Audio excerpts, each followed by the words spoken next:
hello guys finally होइन आज चाहिँ हामी लोकल कुखुराको मासु खाँदैछौँ होइन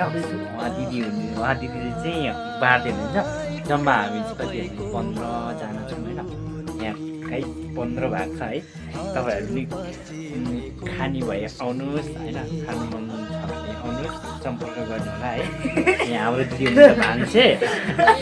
अनि उहाँ हुनुहुन्छ छोरो अनि हजुरहरूलाई खानु मन लाग्यो भने सम्पर्क हाम्रो दिदी हुनुहुन्छ दिदीलाई सम्पर्क गर्नु होला है नानीलाई पनि खै गुड गुड होइन गाइज कस्तो लोकल कुखुरा है यो चाहिँ खुट्टामा छ है त गाइज सबजना लाइक कमेन्ट फलो गर्नु होला है त हजुर चुप हाई मात्रै खाने हो हाई मात्रै खाऊ है अरूलाई नदिउँ ल